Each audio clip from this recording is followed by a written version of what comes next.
Praise the Lord. ஆண்டவரும் இரட்சகருமாய் இருக்கிற இயேசு கிறிஸ்துவின் விலையேற பெற்ற நாமத்தில் NCC இயேசுவின் திருச்சபை சார்பாக அன்பின் வாழ்த்துக்கள் ஸ்தோத்திரங்கள் தெரிவித்துக் கொள்கிறோம். என் அன்பான தெய்வ பிள்ளைகளே, பரிசுத்த யோவான் எழுதின சுவிசேஷம் 1ஆம் அதிகாரத்தில் யோவான் இயேசு கிறிஸ்துவை குறித்து சாட்சி சொல்லவே வந்தான் என்று சொல்லி பரிசுத்த வேதாகமத்தில் நாம் அறிந்திருக்கிறோம். பரிசுத்த யோவான் எழுதின சுவிசேஷம் 3ஆம் அதிகாரத்தில் இயேசு கிறிஸ்துவை குறித்து யோவான் சாட்சி சொல்லுகிறார். 34வது வசனம், தேவனால் அனுப்பப்பட்டவர் தேவனுடைய வார்த்தைகளை பேசுகிறார். தேவன் அவருக்கு தமது ஆவியை அளவில்லாமல் கொடுத்திருக்கிறார். இயேசு கிறிஸ்துவை குறித்து யோவான் சாணகன் சொல்லுகிறார், தேவனால் அனுப்பப்பட்டவர் இயேசு கிறிஸ்து, பிதாவாகிய தேவனால் அனுப்பப்பட்டவர். யாரெல்லாம் தேவனால் அனுப்பப்பட்ட ஒரு அனுபவத்தில் இருக்கிறார்களோ, நான் கர்த்தரால் தெரிந்து கொள்ளப்பட்ட பாத்திரம், நான் தேவனால் அழைக்கப்பட்டவன் என்று சொல்லி எந்த மனுஷனுக்குள்ள ஒரு பூர்ண நிச்சயம் இருக்கிறதோ அவர்கள் கடவுளுடைய வார்த்தை மட்டும்தான் பிரசங்கிப்பார்கள். அல்லேலூயா. அவர்கள் தேவனுடைய வார்த்தை மட்டும்தான் பிரசங்கிப்பார்கள். காரணம், நான் தேவனால் அழைக்கப்பட்டவன், தேவனால் தெரிந்து கொள்ளப்பட்ட பாத்திரம். வேதம் சொல்லுகிறது, எவர்களை தேவன் முன்குறித்தாரோ அவர்களை தேவன் அழைத்திருக்கிறார். எவர்களை தேவன் அழைத்தாரோ அவர்களை தேவன் நீதிமானாய் மாற்றியிருக்கிறார். எவர்களை கர்த்தர் நீதிமானாய் மாற்றினாரோ அவர்களை தேவன் மகிமைப்படுத்தியும் இருக்கிறார். இதெல்லாம் தேவனால் நடந்த செயல், தானாகவே நடந்த ஒரு செயல் அல்ல, தேவனால் நடந்த செயல். அது போலதான் மனுக்குலத்தின் பாவங்களை ரட்சிக்கும்படி, மனுக்குலத்தை முந்தின ஆதாம் பாவம் செய்தது நிமித்தம் சபிக்கப்பட்ட இந்த பூமியை பரிசுத்தப்படுத்தி ஆசீர்வதிக்கப்பட்ட ஒரு பூமியாய் மாற்றும்படிக்கு, முந்தின ஆதாம் நிமித்தம் பாவம், மரணம், அழிவு, நாசம் எப்படி இந்த பூமியிலே உண்டாயிற்றோ அதே ஈக்குவலா பிந்தின ஆதாமாகிய இயேசு கிறிஸ்துவின் நிமித்தம் சபிக்கப்பட்ட இந்த பூமி புண்ணிய பூமியாய் தேவன் தம்முடைய வெளியேற பெற்ற ரத்தத்தை கொடுத்து மாற்றினார். சாபம் இருந்த இடத்துல ஆசீர்வாதத்தை கொடுத்தார், பாவம் நிறைந்த இடத்துல பரிசுத்தத்தை கொடுத்தார், நீதியை கொடுத்தார்.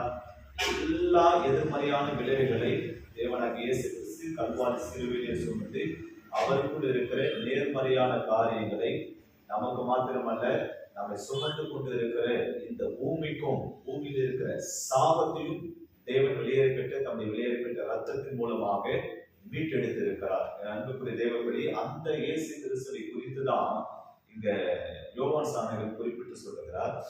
அந்த இயேசு கிறிஸ்து தேவனால் அனுப்பப்பட்டவர், தேவனால் அனுப்பப்பட்டவர். அப்ப தேவனால் அனுப்பப்பட்டவர்கள் மட்டும்தான் தேவனுடைய வார்த்தையை பிரசங்கிக்க முடியும். இன்றைக்கு பல நபர்கள் தேவையில்லாத வார்த்தைகள், கலப்பு உள்ள வார்த்தைகள், கள்ளத்தனமான உபதேசங்கள், நூதன உபதேசங்கள், சரியான விதத்துல சரியான வார்த்தைகள் பேசாதபடிக்கு பிரமாணத்தை கையில் எடுத்து மோசையுடைய பிரமாணத்தை பிரசங்கம் பண்றாங்க. ஒரு பக்கம் ஒரு வாரத்துல பார்த்தா மோசையுடைய பிரமாணத்தை பிரசங்கம் பண்றாங்க, இன்னொரு வாரத்துல பார்த்தா இயேசுவின் பிரமாணத்தை பிரசங்கம் பண்றாங்க, இன்னொரு வாரம் பார்த்தாக்க சபையில பேலன்ஸா நம்ம பிரசங்கம் பண்ணிடலாம் அப்படின்னு சொல்லிட்டு ஓடிட்டு இருக்கிறாங்க. என்ன வார்த்தைகளை பேசுகிறோம் என்பதை அவர்களே அறிந்து கொள்ள முடியாத அளவிற்கு டெவில் ஸ்பிரிட் தாக்கப்பட்ட நிலையில இன்றைக்கு அநேக நபர்களுடைய வாழ்க்கையில பார்க்க முடிகிறது. என் அன்புக்குரிய தேவ பிள்ளையே, நாம் டெவில் ஸ்பிரிட்ல தாக்கப்பட்ட நிலையில இருப்பதற்காக தேவன் நம்மை அழைக்கவில்லை. ஹோலி ஸ்பிரிட்னால இயக்கப்படுவதற்காக. எவர்கள் தேவனுடைய ஆவியினால நடத்தப்படுகிறார்களோ அவர்கள் தேவனுடைய புத்திரராய் இருக்கிறார்கள். என் அன்புக்குரிய தேவ பிள்ளையே, நாம் தேவ ஆவியினால் நடத்தப்படுகிற ஒரு இடத்துல நாம் நிற்கிறோம். எந்த சூழ்நிலையும் மனுஷிக ஆவியில நடத்தப்படுவதும் டெவில் ஸ்பிரிட்டில் நடத்தப்படுவதும் நம்முடைய வாழ்க்கை ஒரு நாளும் இருக்கக்கூடாது என்பது இயேசு கிறிஸ்து தெல்ல தெளிவுமாய், அது கண்ணு கருத்துமாய் நம் மேல கவனம் வைத்துக் கொண்டிருக்கிறார். நீ தேவனால் அனுப்பப்பட்டவன், நீ தேவனால் தெரிந்து கொள்ளப்பட்டவன், தேவனால் அழைக்கப்பட்டவன், நீ தேவ ஆவியினாலதான் நீ நடத்தப்பட வேண்டுமே தவிர உன் குடும்பம், தனிப்பட்ட ஜீவியம், உன் வாழ்க்கை, சபை எல்லாமே தேவ ஆவியினாலே நடத்தப்படுகிற ஒரு அனுபவம் காணப்பட வேண்டும் என்று சொல்லி தேவன் விரும்புகிறார். அதை வைத்துதான் இந்த யோவான் சாணர் சொல்லுகிறார், இவர் தேவனால் அனுப்பப்பட்டவர். அதனால் தேவனால் அனுப்பப்பட்டவர் தேவனுடைய வார்த்தை மட்டும்தான் இயேசு கிறிஸ்து பிரசங்கம் பண்ணிட்டே இருந்தார். ஒரு இயேசு கிறிஸ்து ஒரு ஸ்திரியை பார்த்து சொல்றாரு, மன்னித்துக் கொள்ளுவோம். இயேசு கிறிஸ்து ஒரு இடத்துல ஒரு வார்த்தை சொல்றாரு, என்னன்னா, எனக்கு மெய்யான போஜனம் எது தெரியுமா?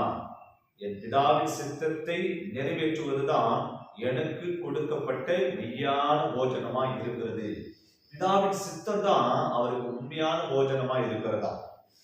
அவருக்கு பசி உண்டான நேரத்துல எனக்கு பசி எடுக்கிறதுக்கு அப்படி சொல்லும் பொழுது சீஷர்கள் போஜனம் சாப்பிடும்படி அழைக்கிறாங்க.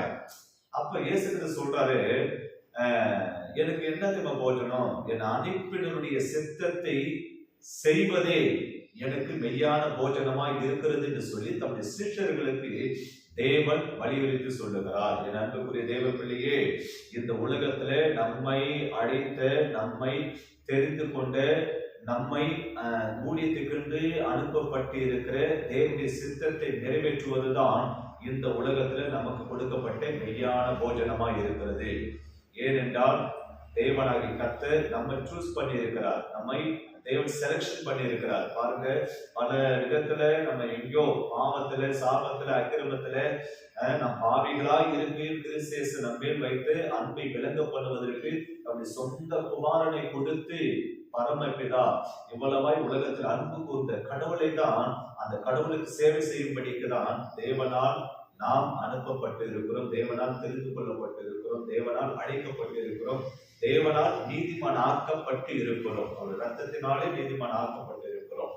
என் அன்புக்குரிய தேவ பிள்ளைக்கு யோவான் சாணர் சொல்கிறார், இவர் தேவனால் அனுப்பப்பட்டவர். தேவனால் அனுப்பப்பட்டது உண்மை என்று சொன்னால் தேவனுடைய வார்த்தை மட்டும்தான் பிரசங்கிப்பார், கடவுளுடைய வார்த்தை மட்டும்தான் பிரசங்கிப்பார். வேற எந்த காரியத்தை குறித்தும் பிரசங்கம் பண்ணவே மாட்டார். இது யோவான் சரியாய் அறிந்து வைத்திருந்தார். இன்றைக்கு கடவுளை குறித்து நம் சரியான ஒரு அறிவு, சரியான ஒரு பிக்சர் நமக்கு வேண்டும். என்னை குறித்து, நம்மை குறித்தும் தேவனை குறித்து ஒரு சரியான அறிகிற அறிவு, அந்த பிக்சர் நமக்கு தேவைப்படுகிறது. அன்புக்குரிய தேவ பிள்ளையே, அது மாத்திரமல்ல, யோவான் சாணர் சொல்கிறார், இவர் தேவனால் அனுப்பப்பட்டவர், தேவனுடைய வார்த்தைகளை பேசுகிறார். தேவன் அவருக்கு தமது ஆவியை அளவில்லாமல் கொடுத்து இருக்கிறாராம். நாம் இந்த உலகத்தின் ஆவியை பெற்றுக் கொள்ளவில்லை. இயேசு கிறிஸ்து பெற்றுக்கொண்ட ஆவி தேவனால் அனுப்பப்பட்ட பரிசுத்த ஆவி. தேவனுடைய ஆவியை சுமந்து அளவில்லாமல் தாராளமாய் இயேசு கிறிஸ்துவுக்கு தமது ஆவியை கொடுத்து இருக்கிறார். பிதாவாகிய தேவன் பரிசுத்த ஆவியானவரை கொடுத்து இருக்கிறார். இந்த உலகத்துல ஒரு சாட்சி உள்ள ஒரு வாழ்க்கை, ஆசீர்வாதமான ஒரு வாழ்க்கை, இந்த சமுதாயத்துல நம்ம வாழ்வதற்கு பரிசுத்த ஆவியானவர் நமக்கு அளவில்லாமல் தேவன் கொடுத்து இருக்கிறார். அந்த பரிசுத்த ஆவியானுடைய பிரசனத்திலே நிரம்பி, நான் தேவனால் அனுப்பப்பட்டவர், நான் தேவனால் தெரிந்து கொள்ளப்பட்ட பாத்திரம், தேவனால் அழைக்கப்பட்டவன், தேவனால் நீதிமான் ஆக்கப்பட்டவர் என்கிற அந்த பூரண நிச்சயத்தோடு தேவனுடைய சத்தியங்களை யாருக்கும் பயப்படாமல் தெல்ல தெளிவுமாய் பிரசங்கிப்பவனே மெய்யான ஊழியக்காரன், தேவனால் தெரிந்து கொள்ளப்பட்ட பாத்திரம். கர்த்தர் உங்களுக்கு அளவில்லாத ஆவியை கொடுத்திருக்கிறாரு, தைரியமுள்ள ஆவியை கொடுத்திருக்கிறாரு. பயத்தின் ஆவியை நாம் பெறாமல் அடிமைத்தனத்தின் ஆவியை பெற்றுக் கொள்ளவில்லை, பயத்தின் ஆவியை பெற்றுக் கொள்ளவில்லை. பரிசுத்த ஆவியானவர் நமக்குள்ள இருக்கிறாரு, பலமுள்ள ஆவியை தேவன் கொடுத்திருக்கிறாரு. நமக்கு பயத்தின் ஆவியை கூடாமல் பலமுள்ள ஆவியை கொடுத்திருக்கிறாரு. அன்பும் தெளிந்த புத்தி உள்ள ஆவியை தேவன் கொடுத்திருக்கிறாரு. அந்த ஆவியின் அனுகிரகத்தை பெற்று இயேசு கிறிஸ்துவின் வார்த்தையை, சத்தியத்தை சத்தியமாய் போதிப்போம். தேவன் நம்மை ஆசீர்வதித்து பெருக செய்வாராக. God bless you.